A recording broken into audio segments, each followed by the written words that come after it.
In 1731, a fire broke out in London's Cotton Library. To protect some of the world's most prized manuscripts, including one-of-a-kind illuminated Bibles, centuries-old Arthurian literature, and even a copy of the Magna Carta, librarians frantically flung texts out of the windows. But while they couldn't save everything, they did manage to salvage the only known copy of a strange Scandinavian poem.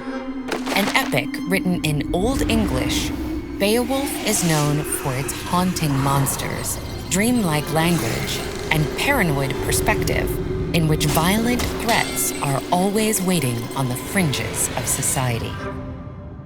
The action begins in the Great Hall of Denmark, as King Hrothgar and his people celebrate what they hope will be the start of a peaceful new era. But in the marshy moors outside the city, a grisly monster lays in wait. Said to be a misshapen man, descended from those who first unleashed evil into the world, Grendel was roused by the clamor of human joy. He burst into the hall, devouring anyone he could snatch. But while countless fell, his reign of terror was only beginning. Every night for the next 12 years, Grendel descended to feast on more unlucky souls. Tales of Denmark's plight stretched far and wide, but only one was bold enough to offer his aid. Beowulf, a prince of Geats from what is now Sweden, had a burning desire to perform great deeds. So he sailed the treacherous whale road to help the Danes. And after a warm welcome, Beowulf stationed himself in the hall, waiting for nightfall. The moment Grendel flung open the doors, he seized the creature's battle talons. As they wrestled, fixtures fell, goblets shattered, and mead benches exploded into splinters. Finally, Grendel gave a mighty wrench, tearing his own arm at the shoulder.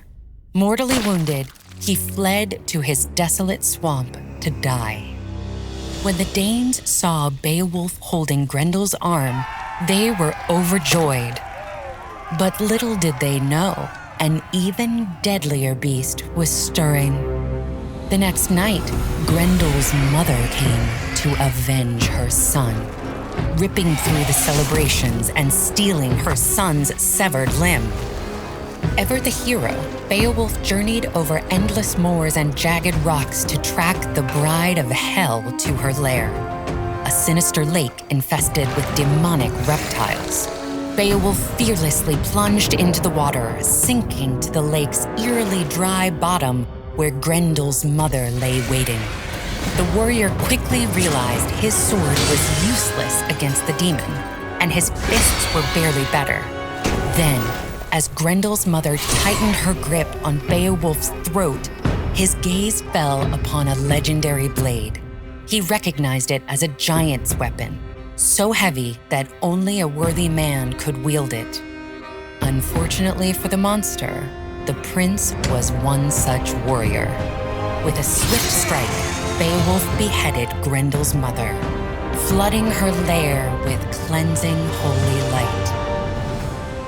Returning to the hall triumphant, Beowulf was hailed as the greatest hero in generations. But amidst the celebration, King Hrothgar cautioned the prince to stay humble and alert to evil, which he would not always be able to fend off alone. Beowulf returned home and for decades ruled a peaceful kingdom.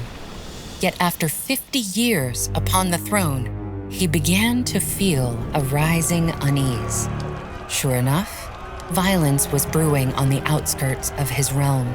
A servant had fled underground to escape his cruel master, disturbing a sleeping dragon in the process.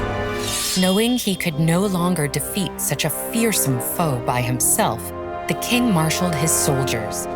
But his hand-picked warriors were too cowardly to fight. Only young Wiglaf, seeing his king in the heat of battle, rose to meet this challenge. The heroes dodged blasts of flame and talons sharp as sickles, until suddenly the dragon snapped its fangs into Beowulf's neck.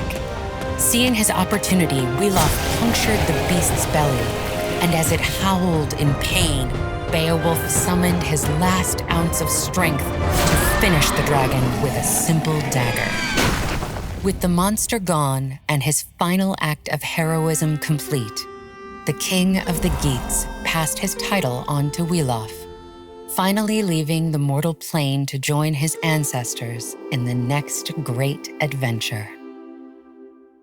For more tales of Nordic kings and vanquished monsters, check out the myth that inspired The Lord of the Rings, or travel to ancient Greece for another epic poem with this video about Virgil's Aeneid.